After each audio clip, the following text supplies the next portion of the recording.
বিশিষ্ট সমাজসেবক, দানবীর ও তেজদাসকাঠি কলেজ সহ বিভিন্ন ধর্মীয় প্রতিষ্ঠানের প্রতিষ্ঠাতা জনাব আলহাজ আব্দুস ছোবহান সাহেবের ২৫তম মৃত্যুবার্ষিকী উপলক্ষে তেজদাসকাঠি কলেজে আলোচনা ও দোয়া মাহফিল অনুষ্ঠিত হয়।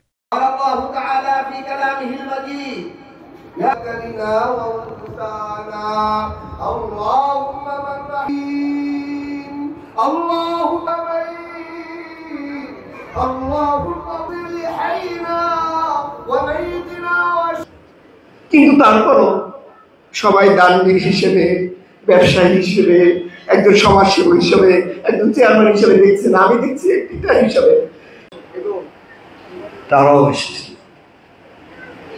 এই মানুষগুলো প্রতি বছর এই দিনে এখানে আসে, বাড়ি থাকলে ব্যতিক্রম হয় না।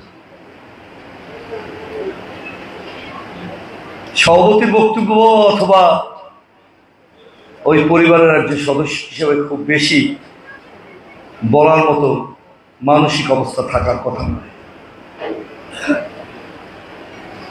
এই অঞ্চলকে আলোকিত করেছে আপনাদেরকে নিয়ে, চেষ্টা করছে।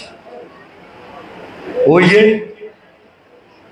কথা দাগ কেটে যায়, সেই সময় প্রথম মৃত্যুবার্ষিকীতে যিনি টিওনো ছিলেন, তিনি একটি বক্তৃতা চমৎকার দিয়েছেন। একটু পুনরাবৃত্তি করি। সকলে বললেন নিঃস্বার্থ ইত্যাদি ইত্যাদি। হাজী সাহেব দানবীর, উনি উঠে বললেন তার মতো স্বার্থপর মানুষ এই এলাকায় কম আছে। চমকে গেলেন মানুষগুলো।